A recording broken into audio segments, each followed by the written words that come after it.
Hey guys, welcome to the Liberal Hive Mind, a channel solely focused on exposing the abundant hypocrisy of the left. When are any of these Democrat leaders, and especially these state leaders, ever going to take accountability or responsibility for the exploding levels of crime happening right under their nose? Why is it always someone else's fault? Why is there always a new convenient political excuse or political talking point that they have to fabricate? Of course, literally anything but taking responsibility and saying, we're gonna do something about it. And here we go again with Mayor Lori Lightfoot. As more disaster strikes the city of Chicago, it's everybody else's fault but her own, and she needs federal help, except for that time where Donald Trump offered federal help and she told him to basically F off. And now here she is again, instead of taking responsibility, or more importantly, instead of taking action, she's blaming social media and a lack of social media censorship as the cause for Chicago's problems. Let me show you guys exactly what's going on here. And then of course, like we always do in these videos, let me give you a little bit of an update of the dystopian nightmare that continues across these Democrat cesspools, otherwise known as Democrat cities and states. We've got some stuff to get into, folks, so let's roll the tape. Alright friends, so take a look at this headline right over here. Chicago drag racers kill woman, pelt police with rocks, Mayor Lori Lightfoot blames social media, calls for the feds to censor social media. After drag racers terrorized residents of Chicago speeding through intersections, with one reportedly killing a 40-year-old woman visiting the city, they pelted Chicago police with rocks and bricks as Chicago Mayor Lori Lightfoot blamed social media for the behavior. On Sunday, Shimon Maris, 40, was standing in the crosswalk near Midway Airport the day before her birthday when she was hit by a speeding car. She was later pronounced dead at Advocate Christ Medical Center in Oak Lawn. Also on Sunday in Pilsen area, an angry crowd attacked police officers with bricks, road signs, a tree, and rocks as a police vehicle drove toward the crowd. It's a viral video that's been bouncing all over social media. I could show it to you guys, but probably the video is going to get demonetized, so I won't. And again, it's nothing you haven't seen, it's just the lawlessness that continues to permeate the streets of Chicago and other Democrat cities. And like usual, Mayor Lori Lightfoot was questioned about the continued lawlessness and just the overall craziness going on in the city during one of her most recent press conferences, and take a look at her response over here.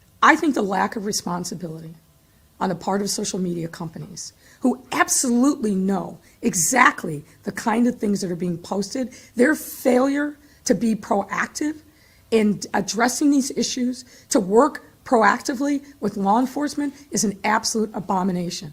I'm one who believes that the federal government has to step up and regulate every single one of these platforms. Whether it's selling guns on social media, brazenly and openly, and nothing's being done about it. Whether it's this kind of thing, advertising things that clearly threaten public safety. Whether it's violence against women, whether it's there is a whole marketplace of illegal activity that is going on every single day on social media, and these social media companies absolutely have the ability to regulate what's happening on their platforms. This isn't a question of First Amendment rights. This is a question of public safety for our kids and for our communities. And if these social media companies continue to frankly stiff arm us and not own their responsibility, it's going to be an even worse problem. Many of the things that we see with young people ending in gunfire and violence, you know where they start? They start on social media.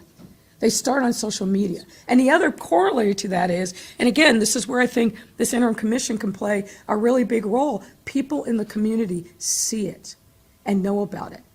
They've got to act. We can't be silent. If we are silent, we are complicit. And that is a huge problem.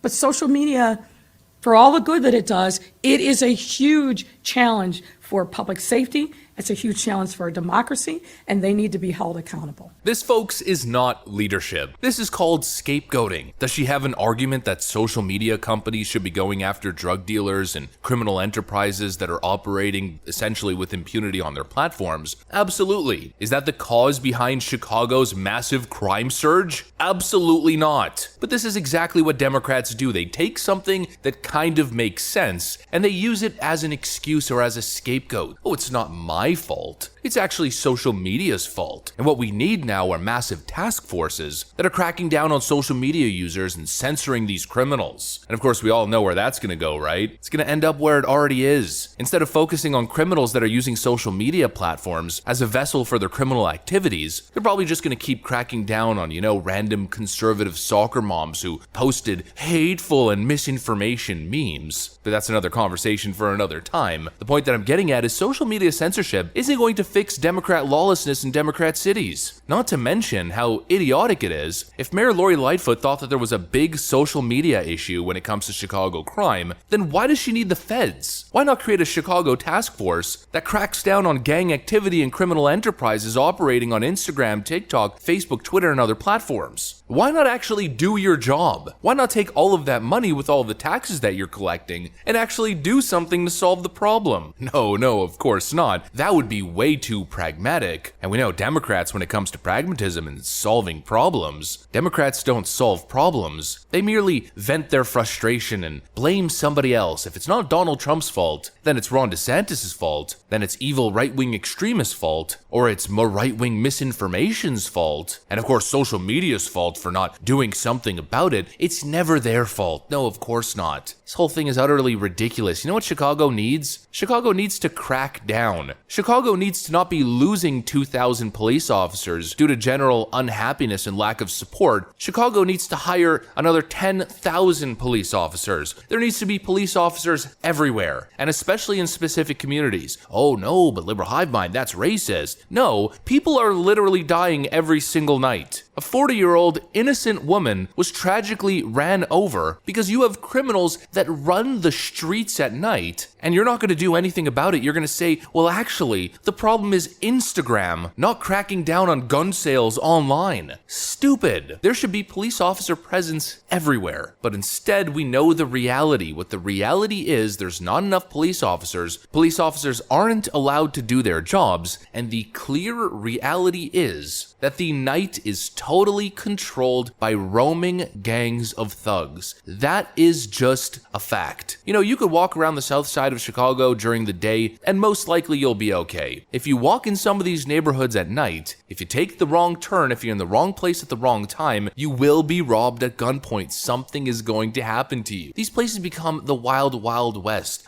Total lawlessness at night. And it's like that because city leadership and state leadership in these Democrat strongholds do nothing to prevent it. In fact, they enable it. We know the facts. It sounds crazy, but in a place like Chicago, it's pretty hard to get arrested. They just passed a law that essentially made it legal to run away from police officers, and they can't even pursue you in a foot chase. Of course, depending on the crime, but still, felons can get pulled over, run away, and in certain situations, police officers can't even chase that individual. And of course, we've seen the revolving door of the woke social justice courthouse, where people are just let back out on the streets over and over and over again. We covered the story not too long ago of the Kia boys in Milwaukee. Again, roaming gangs of lawless thugs that are committing car theft and carjacking at over 10,000 instances a year. They're stealing over 10,000 cars a year, and nobody's doing anything about it. The exact same thing that we're seeing in the city of Chicago. Kids who probably don't even have licenses are stealing vehicles or carjacking people, and then taking those vehicles for joyrides and doing drag racing in the streets with near impunity. The problem isn't social media, the problem is total government inaction, not enforcing laws, or people being arrested and then being let out back on the streets right after. There's serious consequences to inaction on crime. And you know what those consequences are? People losing their lives. When you have reckless teenagers driving cars on regular residential roads at 100 miles per hour, losing control or doing turns way too fast and crashing into innocent civilians. The problem isn't social media, Lori Lightfoot. The problem is you. The problem is a precedent that's been set. And let's not forget that it comes from top down, folks. Man freed by Kamala Harris-backed bail fund charged with murder. The Minnesota Freedom Fund paid Tillman's $2,000 bail only for the man to be arrested on murder charges less than a month later. We see it over and over again. I call it the revolving door of the woke Democrat justice system or courthouse. People get arrested for violent crimes with extremely long rap sheets. Habitual offenders. And they're the victims. The actual victims of their crimes, be damned. They're just just victims of the system, man. This ideology is broken. The policy is not working. I mean, for Pete's sakes, this is what Philadelphia looks like. But of course, Democrat leaders continue to be delusional, continue to do absolutely nothing but blame everybody but themselves. It's an absolute disgrace, and Mayor Lori Lightfoot is the poster child for this phenomenon. That's what I got for you guys, though. Hopefully you enjoyed the video. If you did, make sure to leave a like and possibly subscribe to the channel if you're up for it. We'd love to have you join the Liberal Hive Mind community. I'm gonna get back to work. Thanks for watching, friends, and I will see you on the next one.